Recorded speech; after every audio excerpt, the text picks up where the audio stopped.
She busies herself getting ready for school, her mind on whether she'll find a taxi to get to class on time. She hears the bedroom door click closed, and as she spins around, she sees him lock it. Ice runs down her spine, and her legs turn to jelly. This is not the man she thought she knew. This is True Crime South Africa. I'm Nicole Engelbrecht, and you're listening to episode 126, The Murder of Palesa Madiba.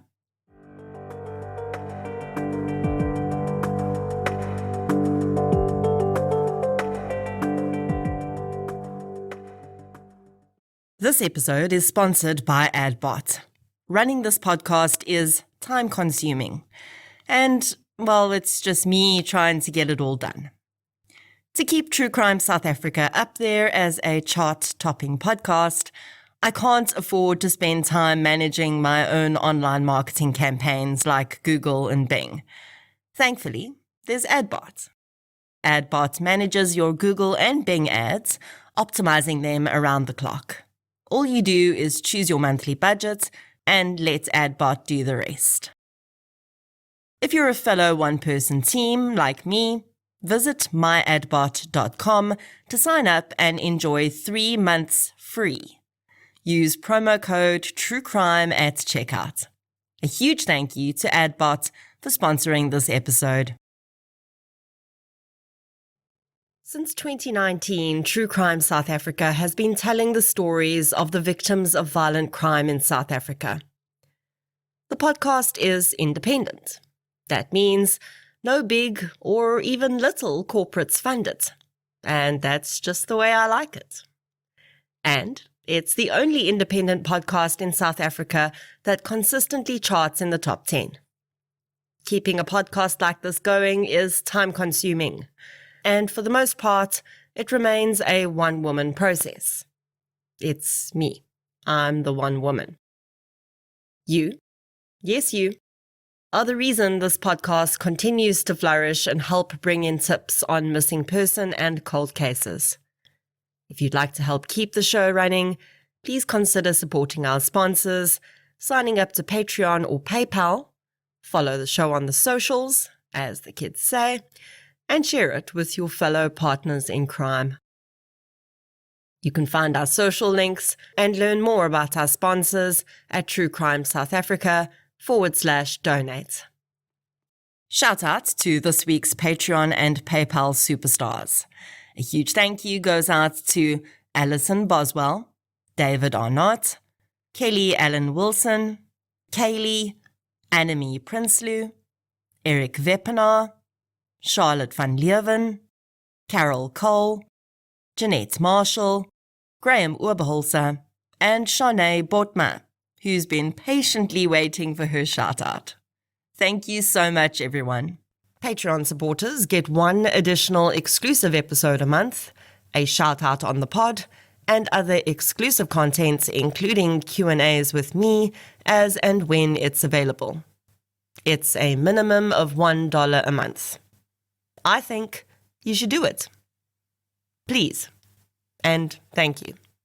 Keba. This week's episode is particularly tragic for a few different reasons. I only realized when I was actually preparing the episode that the timing of me doing this case is quite interesting, because it's in the same month the victim disappeared. The tragic irony, of course, is that this is the month in which South Africa celebrates Women's Month, and Women's Day in particular on the 9th. And this case would just prove how little that actually means in reality. In researching this episode, I used court documents related to the case, as well as articles published in the media. So let's get into episode 126, The Murder of Palesa Madiba. The following episode may contain sensitive material, including descriptions of violence, sexual assault, or graphic descriptions of injuries to victims. If you feel you may be triggered by such material, please consider this before accessing our content. To access trauma counseling or services, Please see the helpline information on our show notes. When Palesa was born into the Madiba family on the 7th of November 1992, she would become one of 9 children born to her parents. The family lived predominantly in Diepkloof, Soweto, while the children were growing up, and despite them being a large family, they were still very close-knit. The family would be pulled even tighter together when in 2006, when Palesa was just 14, her father passed away suddenly. Palesa's older siblings, though, stepped up and supported their mother through this difficult period. They helped to parent their younger siblings and make sure everyone stayed on track despite the tragedy. And Palesa did stay on track. She excelled academically, and her mom and siblings were always extremely proud of her achievements at school. She was also very popular. Besides being a lovely young woman, Palesa had a kind nature, and her wide, welcoming smile was her trademark. She was a huge soccer fan, likely having spent many nights at home watching games with her brothers on television. Her favourite teams were Orlando Pirates and Barcelona.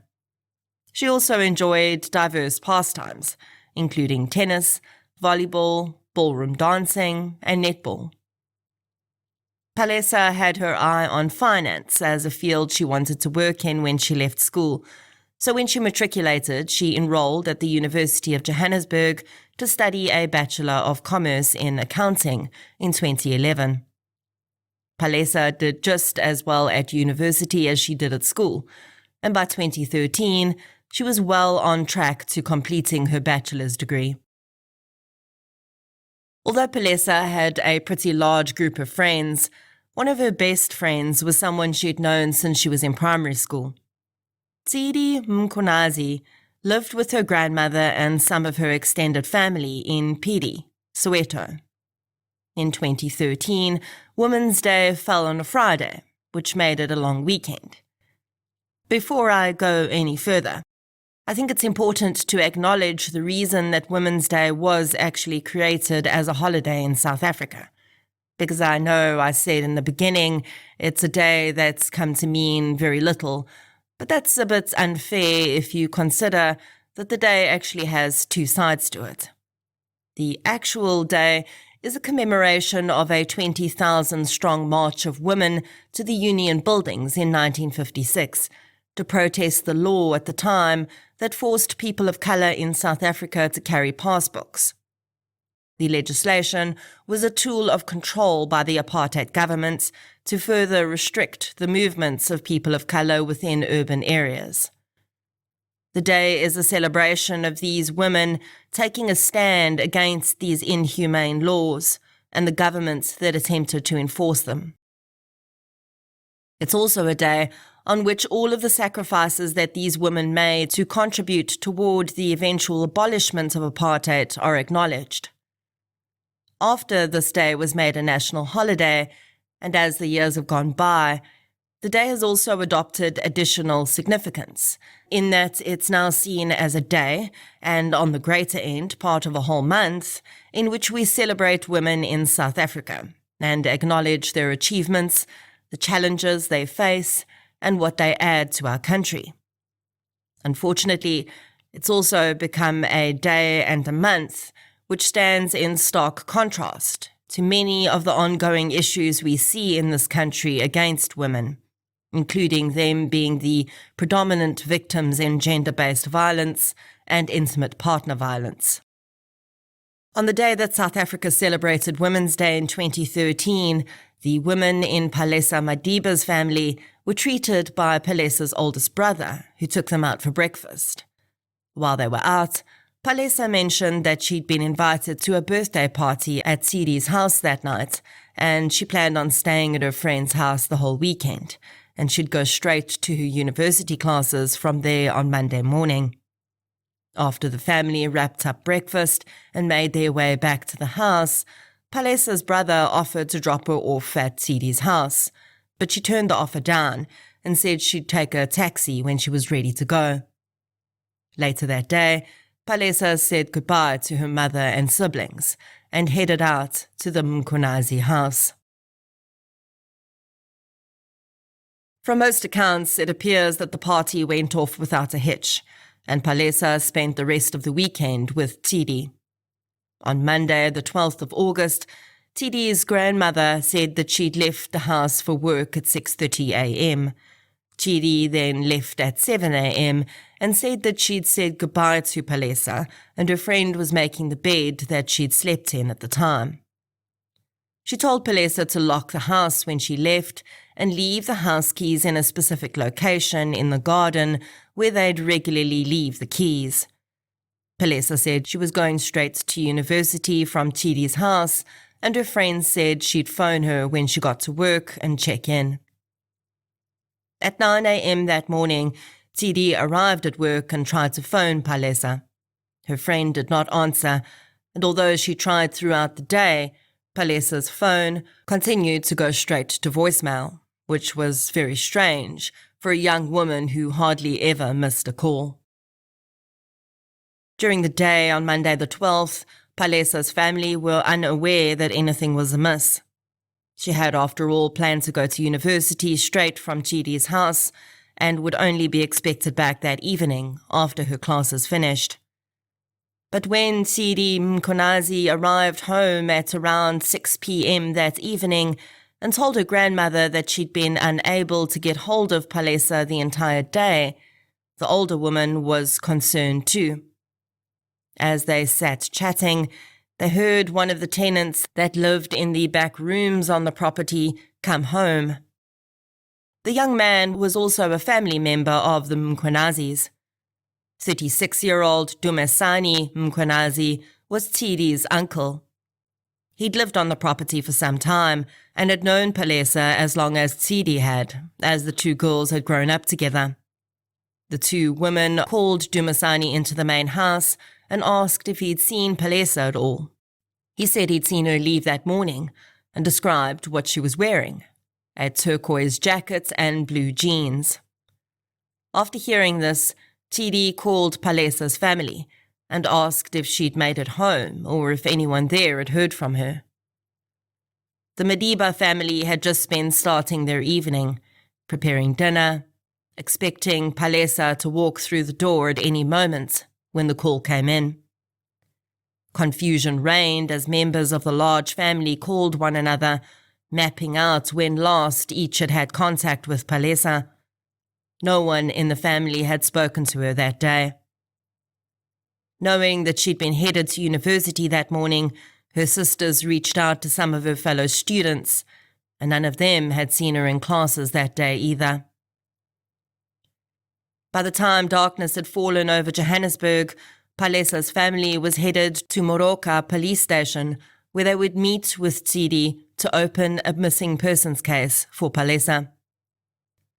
In the days that followed the case being opened, surveillance cameras at the Soweto campus of the University of Johannesburg were reviewed, and Palesa was not seen entering the premises. With the Mkhwanazi home having been the last place that Palesa was seen, police visited the home and interviewed its occupants. With Dumesani Mkhwanazi having been the self-confessed last person to have seen Palesa, he was interviewed and seen as a person of interest. He repeated that he'd last seen Palesa when she'd left the house on the morning of the 12th. He described what she'd been wearing and said she'd given him the house keys as she left. As part of the investigation, Palesa's cell phone activity was tracked. It had remained switched off for quite some time until a few days after she was last seen. It suddenly reactivated, and police were able to track it down to a pawn shop in the Johannesburg CBD. This was not a good sign for police or Palesa's family. If she'd been separated from her phone, there was a good chance she'd come to some harm.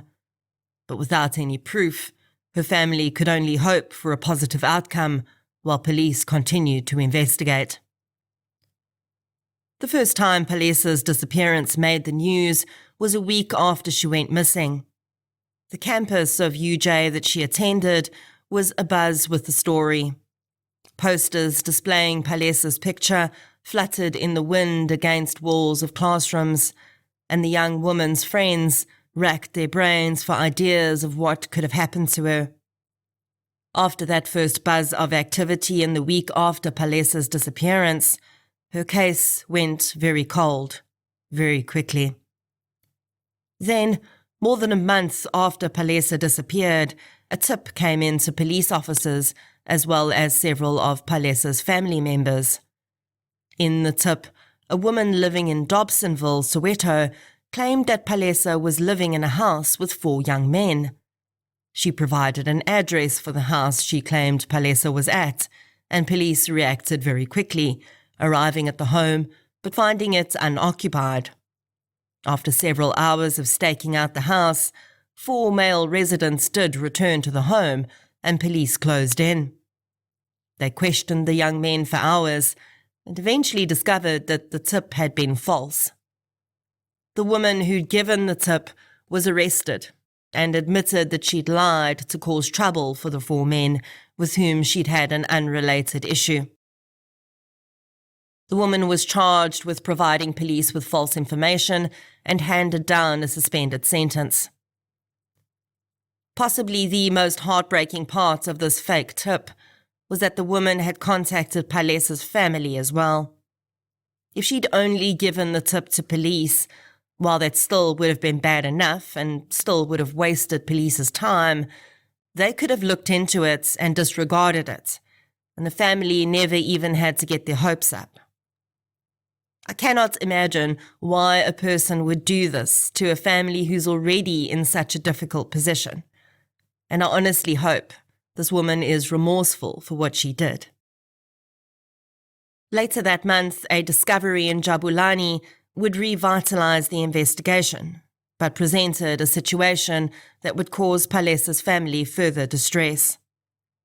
A group of residents on a community safety patrol discovered a shallow grave behind the Jabulani amphitheatre. Police were called, and a painstaking process began to remove the deceased from the makeshift grave. The victim was severely decomposed, but the clothing was similar to what Palesa was allegedly last seen wearing, and her family were advised that there was a possibility it could be her. Agonizing days ticked past as the identification process was carried out, but it was eventually confirmed that the body was not that of Palesa Madiba. Having spoken with the families of missing people, they often share with me how moments like this are a confluence of conflicting emotions. On one hand, they just want to know what's happened to their loved one and where they are. But at the same time, they definitely don't want their loved one to be dead. So, when the confirmation comes through that an unidentified body is not their loved one, they experience both relief and a bit of disappointment. I have no doubt that this was the same for Palesa's family at this moment, and they could have no idea that this would be the last movement of any kind in her case for many years to come. Over the course of the rest of 2013, 2014, and most of 2015, Palesa's case remained unsolved and she remained missing. Over the years, her family would be called out on a few occasions to identify bodies in mortuaries. None of these, of course, were Palesa, but each horrifying instance was just more traumatizing for her family members tasked with the identifications. Other than these occasional requests for identifications, absolutely no further movement occurred in Palesa's case. Then, just after 8 a.m. on the 16th of December 2015, a call came in to Moroka police station. The caller said they'd wished to remain anonymous, but insisted that their information was extremely important. The caller said that they'd been in the backyard of a house in Piri, Soweto, and they'd seen a skeletonized hand protruding from a mound of cement under a washing line. The address was provided, and the caller confirmed that the surname of the family who lived there was Mkhwanazi. The officers were very familiar with the house, and they immediately remembered the link to a still unsolved missing persons case from 2013. It was the house at which Palesa Madiba had last been seen. Within hours, Captain Amos Maneta, who was now in charge of Palesa's case, had secured a warrant for the premises on the basis of the anonymous tip-off and gathered a team to begin the search. Included in the team were dogs trained in the detection of the scent of decomposition, and forensic anthropologists remained on standby in case remains were recovered. The canine team was first to sweep the premises. Although the caller had given a specific location, officers wanted to ensure they were thorough, so they let the dogs search the entire property. Now, before I move on, I do want to acknowledge that it seems really odd to me that this is the first time police had brought cadaver scent dogs to this house. I get that they had no evidence at the time that Palesa had been harmed at the property, but in my mind, they also had no evidence that she had ever actually left the house. And once we get into some of the information around the behavior of one of the persons of interest in this case, it becomes even stranger to me that this was never done. But it wasn't. On that day, though, the dogs did alert to the exact spot the anonymous caller had indicated. And really, although it was good confirmation because these dogs only react to the scent of human decomposition, officers would not actually need that confirmation because, just as the caller had said, there, emerging from the paving, which was beginning to sag, clear as day, was the skeletonized hand of a human being, reaching through the collapsing paving as though calling out for attention, for help. Mrs. Mkhwanazi was advised that her property was now considered a crime scene, and for the next few days, the property buzzed with police officers, forensics teams, and eventually, as the skeleton beneath the paving was slowly revealed, forensic anthropologists. The fully skeletonized body lay facing upward. It would be vital to get photographs of the body in situ because it was perfectly in place, right there. But the minute anyone would attempt to move it, it would inevitably begin to crumble and separate. This meant one important thing, of course. The skeleton could not have been placed there after the fact. The person to whom this skeleton belonged had not died elsewhere and had their bones surreptitiously planted in the backyard of the Mkhwanazi family. This would not have been scientifically possible. Instead, the perfect placement of each and every one of the 206 bones that make up the human body spelled out one thing. The victim had been placed into that cement grave soon after death, and their entire decomposition process, right down to skeletonization, had taken place there. Although the circumstances around the discovery already gave police a good feeling that this would be the body of Palesa Madiba, and her family had started to gather in the crowd around the home, perhaps hoping they would get some news or just needing to be closer to where she could possibly be, the clothing found in the grave with the body and on the body also closely fit the description of what Dumisani Mkhwanazi had said Palesa was wearing on the day she was last seen alive. Palesa's own police docket was still a missing persons case. The discovery of this body meant that a murder docket would be opened, with the details of the victim being initially listed as unidentified. If and when identification was confirmed, those two cases would be combined. Before that, though, staff at the Forensic Pathology Services in Braamfontein were tasked with helping to identify the victim and performing an inspection of the bones to determine as much as they could about any injuries or cause or manner of death. As I've mentioned before, the longer a body is left to decompose, the more difficult it is to glean physical evidence from it. As the decomposition process starts, skin discolors, and bruises or lacerations are difficult to make out. The decomposition process will often also destroy any DNA evidence in or on the body, which may relate to a sexual assault or any other transfer from a murderer to a victim. When the body reaches skeletonization, though, a huge amount of information is lost. If a victim was stabbed or shot, proof of those wounds would be lost unless the wound had somehow reached bone level, which does occasionally happen. Signs of strangulation around the neck and its muscles are often lost the longer a body is left to decompose.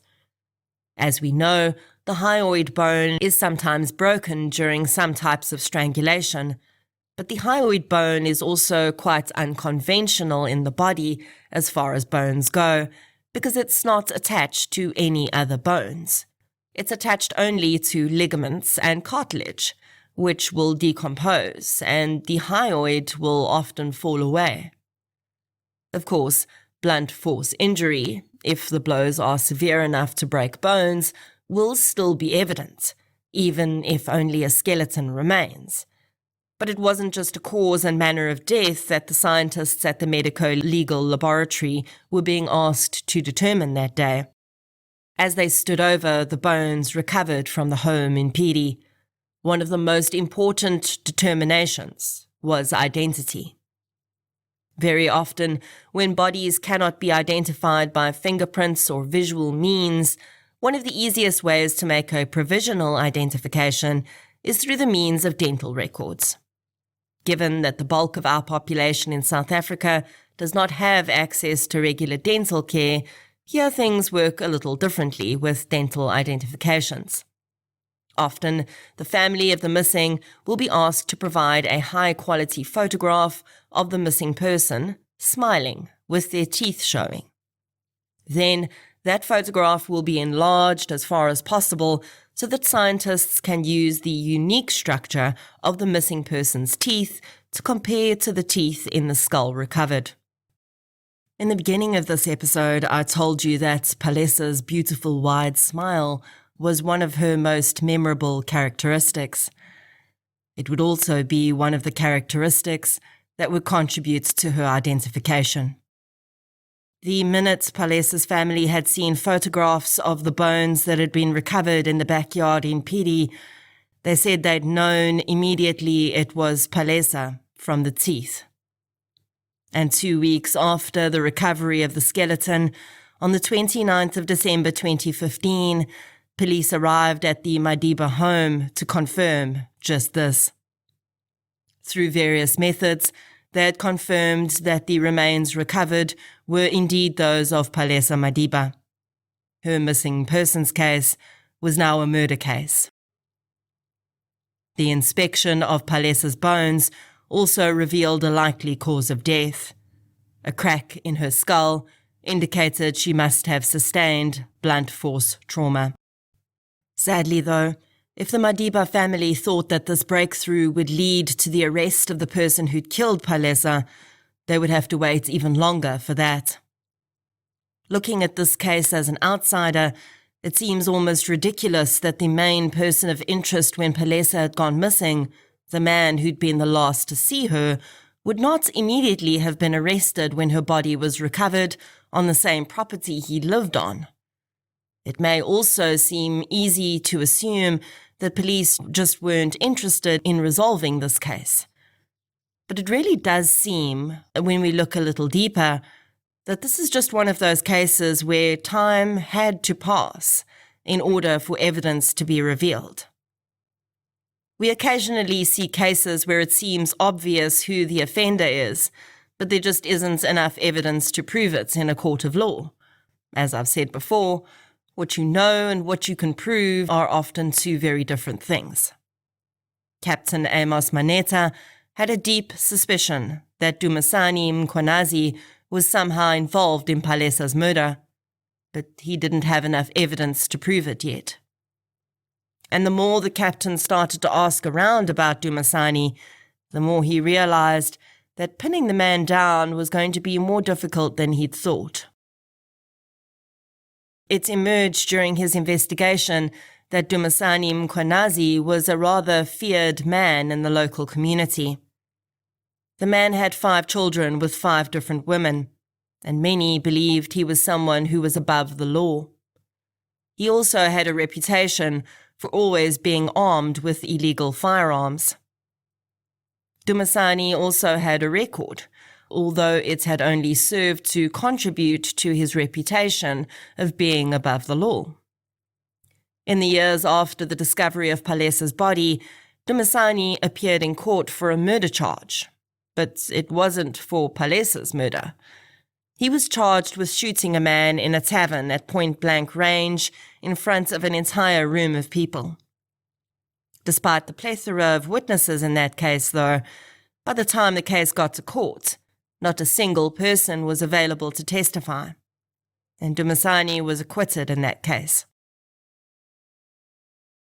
As Captain Maneta continued to dig, though, it became clear that his attention was wholly unwanted, and he began to receive death threats. One night he was called back into the office after someone had attempted to break into his office through the roof. The only documents taken related to Palesa Madiba's case, but Captain Maneta had everything digitized as well, so it was no loss to his investigation. But it was very clear that the intruder had been looking for the Palesa Madiba docket. Captain Maneta would say that looking back, it felt like Dumisani Mkhwanazi was always one step ahead of him, no matter what he tried to do.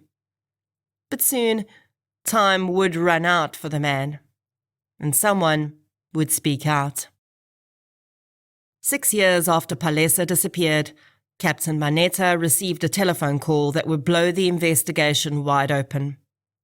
A man who'd been close friends with Dumisani Mkhwanazi for many years told the officer that he'd heard the man make an admission about his involvement in Palesa's murder. The source claimed that one night, while a group of their friends, including him and Dumisani, were drinking in Kliptown, a woman within the group had said she was tired and she wanted to go and sleep in Dumisani's car. The source said that Dumisani had told the woman that if she went anywhere near his car, he would crush her, like he had done with Palesa Madiba. When the wording of this account was compared with what police knew had happened to Palesa in terms of her having sustained a head injury, and added to that the fact that Dumisani was the last person to have seen her, he was known to be violent, and her body was found on the premises on which he lived, the Director of Public Prosecutions agreed that there was sufficient evidence to issue a warrant of arrest for Dumisani Mkhwanazi. But as had been the history in this case, even this was not going to be an easy matter. When Captain Maneta attempted to arrest Dumisani, the man evaded capture at every move. The people protecting the man seemed to be watching the detective, so it soon became clear that he would have to have other officers trace Dumisani because the man was just too well protected. Eventually, the tide turned in the captain's favour, and he received news that Dumisani would be appearing in court on a completely unrelated firearms charge for which he was out on bail. The captain set up a sting with officers that wouldn't be known to Dumisani or his cohorts and waited outside the courtroom. As soon as he exited, Dumisani was placed under arrest for the murder of Palesa Madiba. Although Dumisani, when questioned, denied any involvement in the young woman's murder, Captain Maneta was adamant that he was not going to let him get out on bail. He knew that if he did, He would never see the man again, and Palesa's family, who'd already waited 6 years for justice, would not get the closure they deserved. At the end of July 2019, Dumisani appeared in court for the first time in this case. He was charged with murder, robbery with aggravating circumstances relating to Palesa's phone, which had been sold to the pawn shop, defeating the administration of justice for lying to police and burying Palesa's body in the backyard, and the illegal possession of a firearm, which related to the other case he had been involved with. Due to the seriousness of the case, it would be transferred to the South Gauteng High Court. Dumisani would go through a string of lawyers, and this would result in multiple delays. In amidst this, of course, the COVID-19 pandemic hit, and lockdown happened, so all court cases were postponed. Eventually, the trial was set to start in November 2020, but when all arrived, it emerged that Dumisani's lawyer was not present. He'd sent a brief to advise the judge that he would be stepping down from the case as he hadn't received any instructions from his clients, and he also hadn't been paid. The judge asked Dumisani if he'd like a lawyer from legal aid, but the man said he did not. He claimed he'd be appointing another private lawyer in due course. It seemed clear to all that Dumisani was trying to play the system to buy as much time as he could, but the judge was not having it. He gave the defendant 2 days to find and brief a lawyer. There would be no further delays, he said, and the trial would proceed as he'd given Dumisani more than enough time. When the trial began, Dumisani pleaded not guilty to all the charges against him. Tsidi Mkhwanazi took the stand as one of the prosecution witnesses. It would emerge during her testimony that Dumisani had told her and her grandmother that he hadn't gone to work on Monday the 12th because he'd been tired after the long weekend. She then testified about the day that Palesa's skeleton was found on their property and told the court that Dumisani had not been at the house on that day and that they'd phoned him and he'd met them at the police station. It would emerge that things had become strained after Palesa's disappearance between the Mkhwanazi and Madiba families. While the Madiba family were understandably distraught at the unresolved nature of Palesa's case and spent all those years trying to figure out what happened to her, the Mkhwanazis just seemed to want to get out from under the dark cloud that had settled over them and their home since the day Palesa went missing. Tsidi seemed to be pulled in 2 directions, wanting to help find her friend, but also feeling pressure that her uncle was a person of interest and her own family was under suspicion. Other tenants that lived at the house at the time were also called to testify. This was important because the prosecution needed to ensure that they counted out any other possible suspects on the premises. It was now obvious that Palesa had never left the Mkhwanazi home, and while Dumisani had confirmed that he'd personally seen her that morning, he'd also claimed to have seen her leave. So it was important to show that he, and only he, could have been responsible for her death. One of the other female residents on the property testified that Dumisani had also told her that he'd seen Palesa leave at 7 a.m. that morning and that she'd given him the house keys, which he'd then produced. It was common cause that Palesa had been the last person in the main house and that she'd been instructed to leave the house keys in a hiding place in the garden. The only way Dumisani could have received those keys was from Palesa, and he was the only person other than her on the property in those early morning hours. Add to that the fact that Palesa clearly never left the property, and early on, the picture painting Dumisani's guilt was already pretty clear. The female tenant then testified that 5 days after Palesa had gone missing, she was hanging washing in the backyard when she noticed that the area underneath the washing line had been paved. She said that she hadn't seen any workmen or people she didn't recognize at the property in that week, so she assumed that the paving must have been laid by someone who lived there. Around the same time as this paving was laid, a door inside the house was also changed.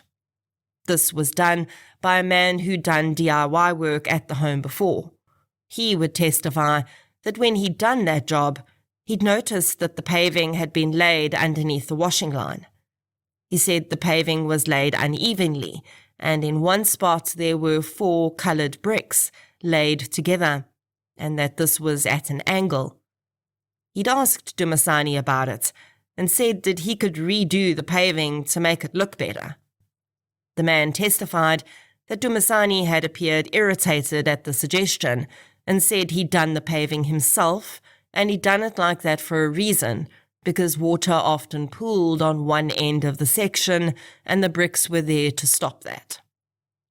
Photographs shown in court, taken by police when they'd arrived to begin excavating the grave, showed that Palesa's head was underneath the section where the 4 bricks had been laid.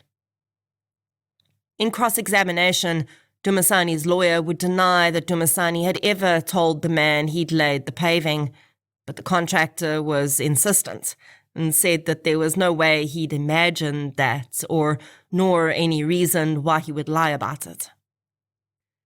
The source of the original tip that had led to the arrest warrant was revealed in court when one of Dumasani's long-term friends, Richard Mahlangu, took the stand. He confirmed that Dumasani had threatened a woman in their company at the time by telling her he would crush her like he did to Palesa. Richard said he and Dumasani had later been alone, and he'd brought it up again and asked Dumasani what had happened to Palesa. He said Dumasani had become irritated with him and then finally repeated that he'd crushed Palesa.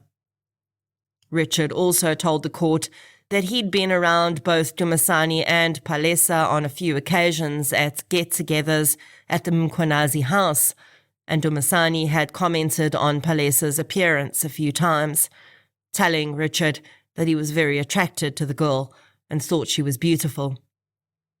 Richard said that since Dumasani had made this admission to him, their friendship of more than 20 years had crumbled, and eventually he'd felt it necessary to release that information to police. He did not have an answer as to why he'd held on to that information for so long. Lawrence Hill, the technician who'd assessed the damage to Palesa's skeletal remains, testified that besides the crack in Palesa's skull, he'd also noted damage to the bones along the front and back, and he was confident that this damage had been caused at the same time. He said the most likely scenario for this type of damage would be if the body had been pushed between 2 rigid structures and essentially crushed. An example he gave was if the body was laying flat on the floor and another heavy object had been dropped onto the head and torso. The judge asked Hill if he would use the word crushed to describe this type of injury, and he confirmed that this is one word that might describe it. Dumasani, unlike many other defendants, did take the stand in his own defense. He used this opportunity to deny all of the allegations made against him, especially that of his longtime friend, Richard. He reiterated that the last time he'd seen Palesa, she was alive and well and getting ready to leave the house, and he told her to leave the keys in a specific place for him. This on its own went against what he told Tsidi on the day when he'd said that Palesa had handed him the keys. He then claimed that after his last interaction with Palesa, he'd left the property and hadn't seen her again after that. In closing, the prosecutor would run through the evidence and reaffirm how the various people who'd given testimony could not have gotten the information from anyone except the last person to see Palesa and the person who killed her, which in this case, according to them, was the same person, Dumasani Mkhwanazi. They also pointed out that it would be strange for someone to have taken such deep notice of someone else's clothing that they would still be able to describe that clothing 7 years after the fact. The prosecution suggested that the reason Dumasani could so carefully describe Palesa's clothes is because he'd had close contact with her and her body for an extended period of time, and those clothing items were seared into his memory.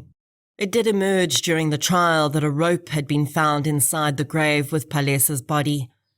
The judge would later note that the prosecution had not presented a witness to lead evidence around how this rope could have been used in the murder, but the judge noted on record that such evidence would not necessarily have moved the case forward, nor did it make any difference to Dumasani's case either.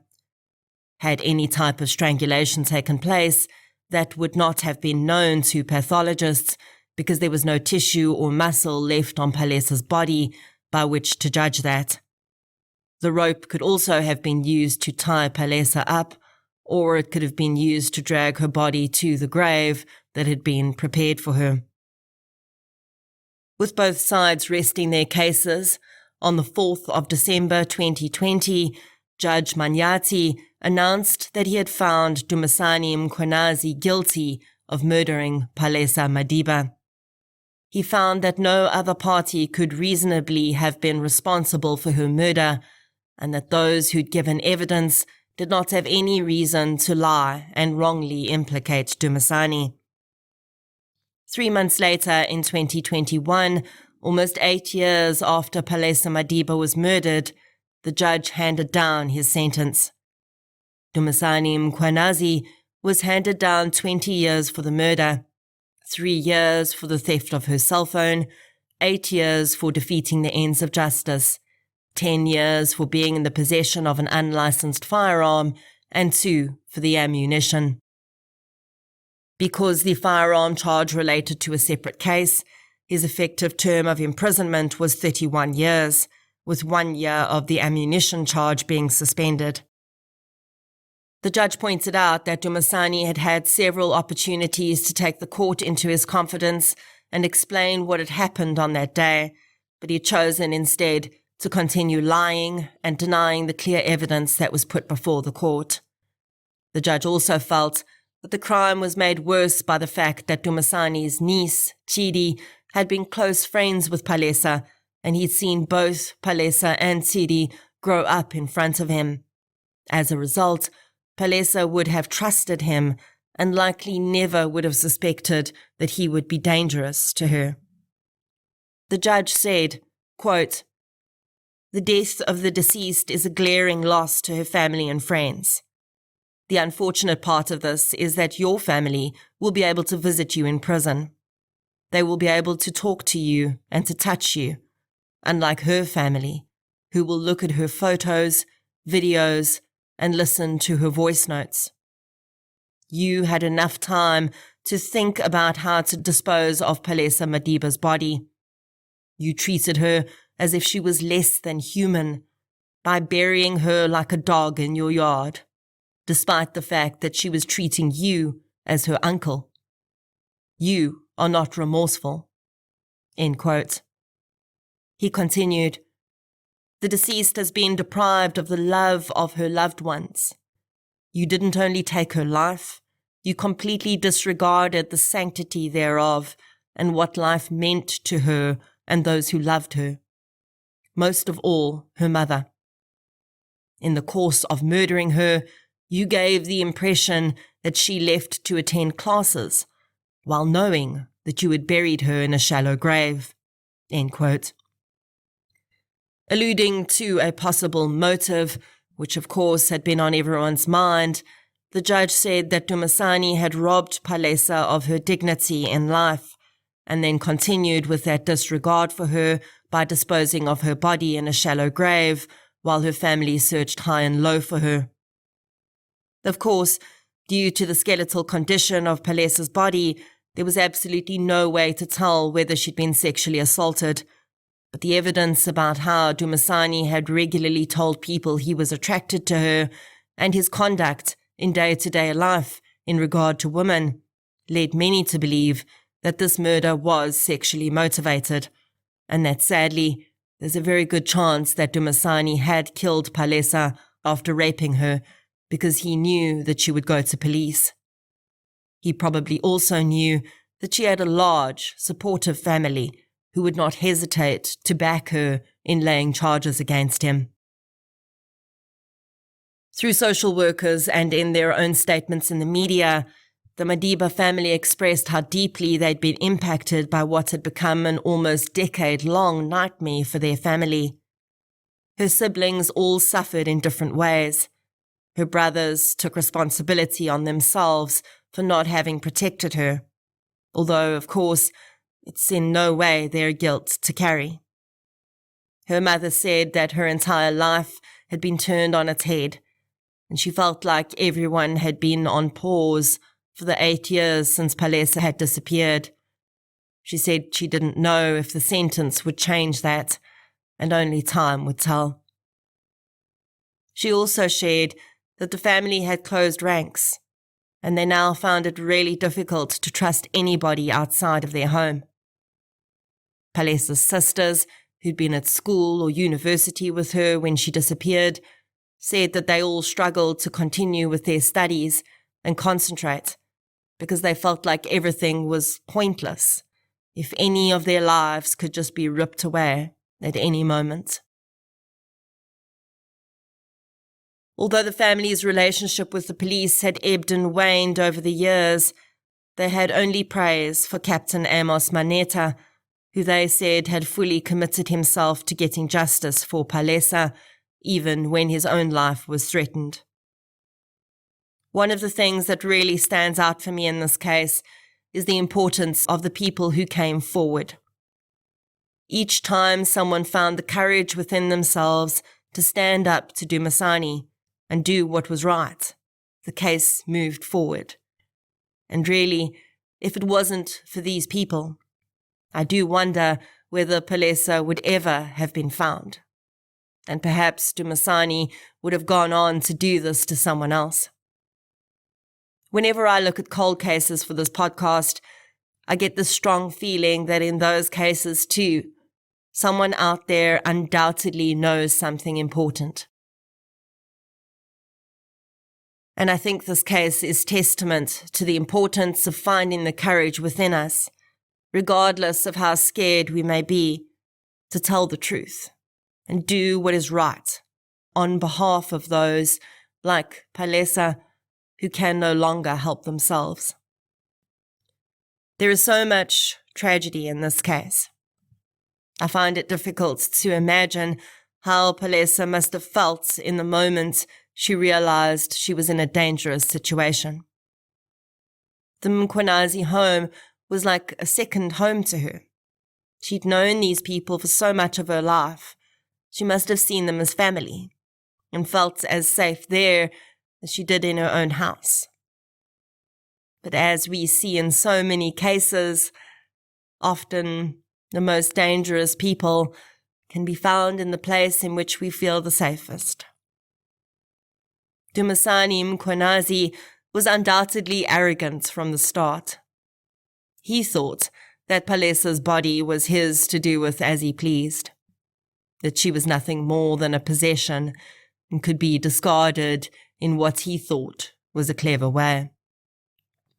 For almost 3 years, Dumasani would look out of his window or go and hang his washing and know exactly what was buried under that paving. I can't help but wonder if in some perverse way this was exactly what he wanted. To be able to relive the horrendous act every single day, and perhaps even more so, to know that Palesa still remained under his control. Unfortunately for him, the concrete he used to hide her crumbled just as easily as his character. The love that people had for her was far stronger than anything he could do, and her family never gave up on her. Ultimately, he couldn't steal what was the most beautiful thing about Palesa, her memory, the way she had made people feel. and the deep understanding that even in her death, she was stronger and more cherished than he could ever dream of being. Palesa, Madiba, rest gently.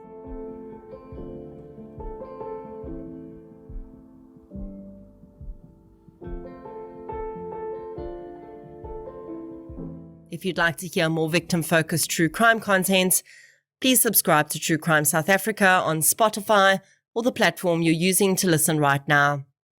If you're looking for something still related to real-life stories, but often with a more positive slant, you can check out my new podcast series, I Lived Through This. You can follow both podcasts on social media.